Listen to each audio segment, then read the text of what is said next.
Hello and welcome back to Football Now's YouTube channel, a new channel where we will be running you through this weekend's round of fixtures, giving our own predictions, and Connor will be talking you through the betting odds as you look to place your own bets this weekend.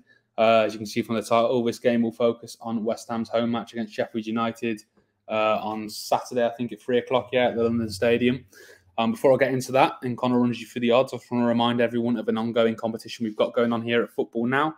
You can see it there at the bottom of the screen. Win a football shirt of your choice. All you've got to do is subscribe to the channel, leave a comment with your own prediction, not just in this video, but all the other videos we'll be doing this weekend's round of fixtures and the upcoming weeks until we hit the 100 subscriber mark on this YouTube channel. I think we're over halfway there now. One lucky winner will be pulled from the comment sections to win a football shirt of their own choice, as it says there on screen. The announcement will come on our Twitter once we do hit that 100 mark. You can see that there along the bottom at Football Now UK underscore. So give us a follow over there, and it's good luck to everyone who gets involved. The more involved you are, the more likely you are to be pulled out as that winner. And on today's video, I'm looking at West Ham. We're looking at West Ham with Sheffield United at home. West Ham at home. Jeez, I can't speak in this video. Connor, I'm going to stop speaking. I'm going to let you talk us through the betting odds before I make even more of a mess of it. Yeah, I mean, West Ham, as you would expect, rightly starting off favourites there at London Stadium, 1-2. I actually think, given the form of both teams, given how well they've done this season, I think that's good value there. Again, as I said in the Newcastle video, I won't really say that 1-3 is good value, but I think it was there, and I think 1-2 is great value here as well. We're just focused on West Ham at the moment. West Ham have had a great season so far in the Premier League, because last season it was a very difficult season in the league for them. They were just above the relegation zone for most of that before they started pulling away, and obviously they won that European trophy. But they're sitting in seventh position here. They scored 11 goals, conceded 10, and they have lost the last two games in the Premier League. But you can forgive them because there were 3-1 defeats to Manchester City and Liverpool, which two teams in first and second place. Those games aren't going to define your season. But then you look at Sheffield United, and they are rock bottom, aren't they? They've not been well. We can't avoid talking about it much longer. Last week at Bramall Lane, 8-0 loss to Newcastle. It's just one of them. I think there'll be a bit of a hangover. It's very difficult not to have a hangover when you get such a humbling like that. But it was just one of them where Newcastle played well. Sheffield, it was like a knife through butter. There was no organisation. There was a Sheffield fan who, at 7-0, decided to start a new book. Got fully engrossed in that, take her eyes off the game. But it was brutal to watch, and it seemed like every attack Newcastle was scoring. It just seemed like Sheffield had given up. I have to say, I think it's credit to the management team actually at Sheffield that they've stuck with Paul Heckingbottom, because I think after a huge defeat like that, it's very difficult to pull the trigger. Last season, we saw Scott Parker get sacked after the 9-0 Bournemouth defeat to Liverpool, which I thought was a little bit harsh, because it is a bit of a weird one actually, because we saw Bournemouth lose 9-0. We've seen Southampton lose 9-0 twice. Yeah. And we've seen we saw Sheffield lose 8-0 last week. But Southampton and I've forgotten the other team now.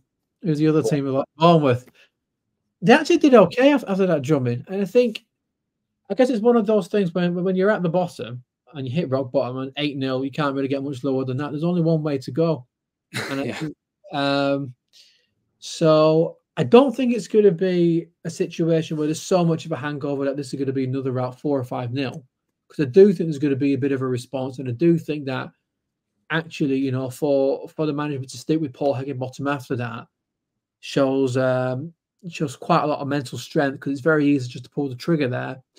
But you have to show something in this game, because if you do lose 3-4-0 and you're not giving anything back, there's no fight there, then this will be Paul Heckingbottom's last game. You can't have two poor, life and spineless performances back to back without showing anything and stay in a job, because he was under pressure anyway. The bottom of the league now, they've only got 1 point. So this is a huge game because if Sheffield don't play well, even if it's a 1-0 defeat, but they play well and they show something. But if it's another disaster performance, then this will be Paul Higginbottom's last game, I am sure. But I do think we'll see a bit of a response, but not enough for one. And I do think 1-2 with the form that West Ham have been showing, the one in Europe as well. I do think that's pretty good value. So I like that 1-2 there from West Ham at the London Stadium. Yeah, I do feel for Sheffield United a bit this season, to be honest. I think, on another day they could have got something against City at home. They pushed them to a 2-1. Obviously, they got the late equaliser only for City, and Rodri's run up again and score a screamer. Everton, they draw 2 at home, and then against Tottenham, they were minutes away from winning away at Tottenham. They ended up conceding the 2 goals late on, and then you mentioned what happened against Newcastle. I don't think many will be expecting Sheffield United to go to West Ham and get anything, but I think, like you said, it's the manner of the loss. If that does come, that will be important and will be telling as well. Like, there were times last week where it was just school ground stuff, playground stuff. Sorry, West Ham. I mean, Newcastle didn't even look like they were trying a lot of times. It was so easy for them; they couldn't believe their own luck. You can't afford, like you said, to just let your heads drop like that and let them keep knocking in the back of the net. Like you say, it will be the manager. The manager won't last long if any more of them come. So it's vital, I think, that they do just dig back in. I'm looking at Sheffield United's fixtures after this game. They got Fulham away, which, Fulham, I think they're going to be one of those teams who are just floating in mid-table. I don't really see them getting dragged into a relegation scrap, but at the same time, I don't see them pushing the top half too much. So that could be a winnable game. They've got Man United at home. Look, it's Man United. We've seen there. We've mentioned it in the other video. It's a strange time there right now, and things can happen at home, especially if I think it's that a Monday night kickoff. I think it's at 8 o'clock there. So I think Sheffield United at Bramall Lane, they'll be backing themselves to get something there. But like you said, they can't afford any more. They're going to lose games, and every now and again you can take a bit of a hammer in there. I think that's part and parcel of coming up. But yeah, there's losing, and then there's getting battered 8-0 in front of your home fans with 8 different goal scorers, and really it probably could have been more. From a West Ham point of view, losing to Liverpool 3-1 out last week, but they did have chances in that game. They were up against, obviously, Alisson Becker. I think he's probably the best goalkeeper in the world. He made some great saves as well. And on another day, West Ham could have got something from that match. And before that, in the league, they lose at home, to Man City, who are, one of the best club sides we've ever seen. They were leading in that game as well. They what, sorry? They were leading against Manchester City as well. So, they've put up a bit of a fight against these big boys. They're not shying away from it.